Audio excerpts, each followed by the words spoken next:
Today, I will tell you about a deserter who finds an officer's uniform and begins to rule, creating his own squad and arranging executions. The events of this film, based on a true story, begin in April 1945, 2 weeks before Germany's capitulation. The main character, private deserter Willie Harold, runs along a country road. He is followed by a truck with cheerful Germans. An orchestra plays in the back, and the captain, sipping schnapps, shoots at the fleeing criminal. Fortune favors Harold. Having reached the forest where the truck cannot pass, he hides from his pursuers, like a hobbit from ring wraiths. Later, at an abandoned train station, he finds a blanket and makes foot wraps. There, he meets another deserter, exhausted but with a gun. Having rested, they sneak into a farm at night. On a tree next to it hangs a merry fellow with a sign, "Looting is punishable by death." The warning doesn't stop them. In the barn, Willie steals eggs from under the hens, while his partner holds a stone over the sleeping guard. The chickens start to make a racket, and the guard wakes up. Willie tells his partner to kill the guard, but he simply runs away. The guard starts screaming and lunges at Harold, who pushes him headfirst into the bricks. Willie witnesses the farmers, awakened by the noise, stabbing his partner. Not wanting to decorate the tree with his corpse, the former private runs away. Willie continues along the railroad tracks past a small town. On a country road, he finds an abandoned car, and in it is a box of apples and a box with the Luftwaffe captain's uniform. He quickly changes into a uniform that fits, except for the trousers that are a little too big. Due to such luck, Willie even plays out a small scene, imagining himself as an officer when another deserter, Private Freitag, bumps into him. Taking the stranger for a real captain, he reports and asks to be put under Harold's command. Freitag is ready to help pull out a car stuck in the mud. The swindler easily accepts the rules of the game and begins to behave like a commander, because they have little choice. When the private pulls out the car, they go to the city together. Along the way, the newly minted captain discreetly throws out his old clothes so that his subordinate does not suspect anything. It is already dark when they arrive at the tavern. The locals are not very friendly to the military. The war is practically lost. The captains desert in droves, robbing the locals along the way. Harold uses the hostility to his own ends. He begins to question the locals about the damage caused by the deserters, so that the government will pay compensation. This is met with a warm response from the locals. Even the owner feeds them dinner. However, Freitag's lack of restraint in eating makes the owner of the inn twice suspect that they are also deserters, forced to starve on the road. Only the captain's restraint and skill help to preserve the legend. At night, the locals test him. They bring a captured thief under the windows and demand to deal with him. Without moving a muscle on his face, Harold puts a bullet in his head. In the morning, they leave for the farm where Willie steals eggs. Here, 3 fugitives have already seized power, sitting the corpses of their less fortunate colleagues on the sofa, mocking the owners and robbing supplies. Harold's imperious appearance and commanding voice allow him to take control of the situation, and he enrolls the robbers in his squad. One of them notices that the captain's pants are clearly too big, but having drawn conclusions, does not tell anyone about it. Having loaded up on provisions, the squad moves on. On the way, they come across 2 soldiers rolling an anti-aircraft gun. They also join the group for lack of alternatives. When the car runs out of fuel, the soldiers have to drag it on a leash along with the gun, which at a certain point leads to an exacerbation of personal hostility. A convertible with a fascist drawbar catches up with a military police truck. The stern guys check the documents, ready to open fire in case of disobedience. Harold has to show remarkable acting talent to convince the inspector that his powers are more complete than his. Even the Führer himself sent him to the rear to check the situation. Taking the fraudster's lie for the truth, the military takes them to a prisoner of war camp where deserters and looters are kept. On the way, the same officer who initially shot at the running Harold sits down with them, but does not recognize him in his new uniform. They explain to the captain that keeping prisoners and providing for their existence in such a difficult time for the country is an unaffordable luxury. As a specially delegated person by the Führer, he could help solve this problem bypassing bureaucratic red tape and judicial red tape. In particular, a military field court is needed to sentence the prisoners. But while Willie is thinking about this matter, his unit needs food and accommodation. Camp manager Schutte shows Harold the prison barracks and brings him up to date. During the interrogation, Willie's subordinate beats up a prisoner, simultaneously taking more or less valuable things from the others. Private Freitag believes that this is wrong and asks the captain to stop the lawlessness. But he notes that these people are already dead anyway. Their fate is predetermined. At the same time, the manager talks with the head of the judicial officials, Hansen, without whose knowledge no one can deal with the prisoners. He asks Schutte to give one of the prisoners a parcel from his daughter, who earned this right through hard work. He agrees, but before he can move 10 steps, he pockets the contents. Harold tells Schutte that he will hold military field courts, on the basis of which the prisoners can be executed. Some have already been killed, 2 have been shot, 3 have been beaten to death. This infuriates the justice officer. He reports to his superiors about the arbitrariness of Schutte and Harold. However, they cleverly wriggle out of it, saying that the prisoners attacked the officer during interrogation. Nevertheless, the situation is dangerous. The superiors can check Harold's authority and find out that there is no man from the Führer. Schutte, who wants to finish all the business in the camp as quickly as possible, calls his superiors to get approval from the Gestapo for Captain Harold to conduct simplified military courts, bypassing the Ministry of Justice. If, of course, Willie agrees to take on all responsibility and leadership. Having received permission, Shuta informs Hansen's superiors, and they, in fact, allow him to act without him. The justice officer receives a call from above and then sees that his cunning colleagues in the camp business have already begun to solve the problem. The prisoners are digging a spacious hole on the edge of the forest. Shuta leads the prisoners out of the barracks, a group of 30 people. They march, singing a march even when herded into the hole. Harold orders an anti-aircraft gun to be brought up, from which they shoot the prisoners, tearing their bodies into pieces.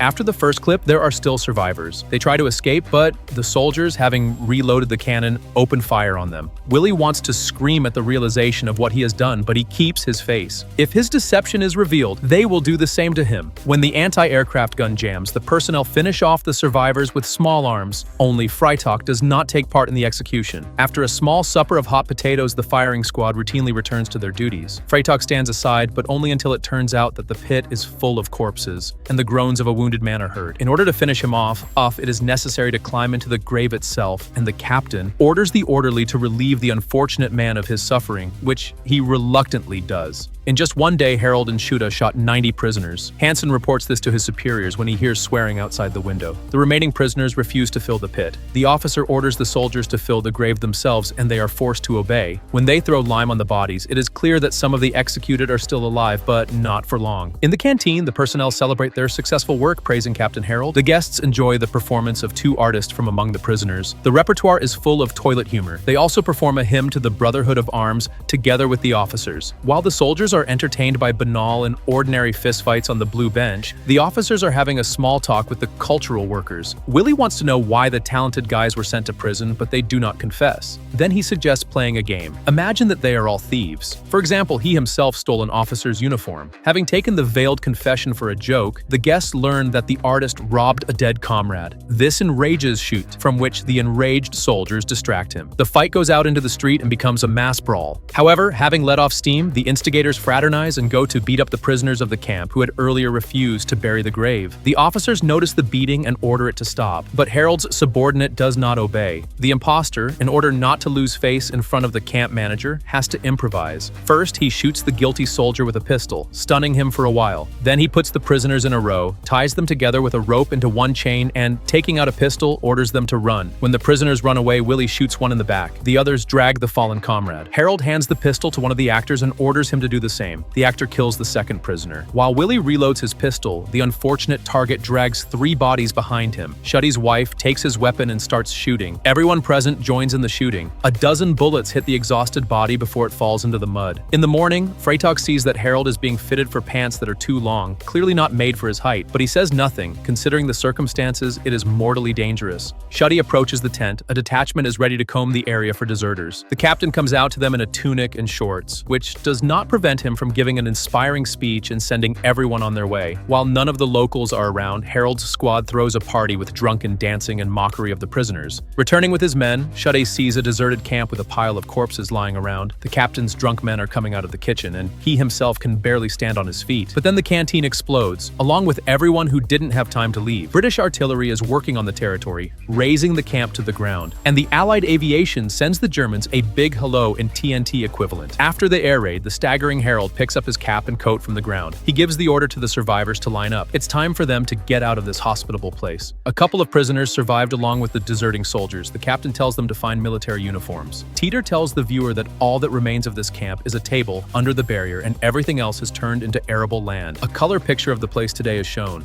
The troop drives into town in a car with the inscription Harold's Swift Court on the side. In their fraudulent plans, they resemble the crew of the wildebeest from the Golden Calf. Only, unlike the great schemer, the captain does not respect the criminal code. Having driven wildly through the Haas streets, they stop near the city hall, where a white flag with the inscription Welcome hangs. This is how the local authorities greet the Allies, who are about to approach the city. The soldiers immediately execute the mayor, who left the door at the wrong time. Having requisitioned provisions, Harold heads to the best house in the city. Here the deserters throw a wild party, but then a woman comes and ruins everything. One of the loyal wards brazenly takes away the captain's favorite Fraulein. The reckoning follows very soon. Before the lovebirds have time to retire to the room, the impudent former colleagues, who have forgotten about subordination and the right of the first night, drag off to cool their ardor in the bathroom. Willie enters the vacated room and takes off his jacket. Soon he judges the troublemaker who dared to doubt who the alpha male is, accusing him of looting, betrayal of the motherland, and other things commonplace for the squad. The captain passes the death sentence. In the yard, Cornered, the private is stripped naked and told to run. He walks a few steps at a leisurely pace before a volley of rifles cuts short his sinful life. After this, Harold and his men throw an even wilder party with songs, dances, half-naked girls, and waterfalls of alcohol. After such an event, in the morning they are lying around as they please. This is how the military police find them and arrest them. Pretending to be a captain, Willie tries to eat his documents, but the police manage to save some of them, where it is written in German in white that he is a simple private. Despite many crimes, at the trial, Harold is offered parole instead of the death penalty. He proved himself to be a smart guy with an iron grip, resourcefulness, and the manners of a true officer. Instead of hanging, he is sent to the front lines, to which he happily agrees. True, a little later he escapes with the help of a rope made of tied sheets. The former captain wanders through a forest strewn with skeletons, literally walking on bones, before disappearing into the impenetrable darkness of the forest. The final credits tell about his further fate. On May 23, 1945, Willie Harold was arrested, and a year and a half later, on November 14, 1946, he, along with 6 accomplices, was executed by decision of the court for war crimes. At that time, he was 21 years old. I also recommend watching other videos on my channel. Good luck!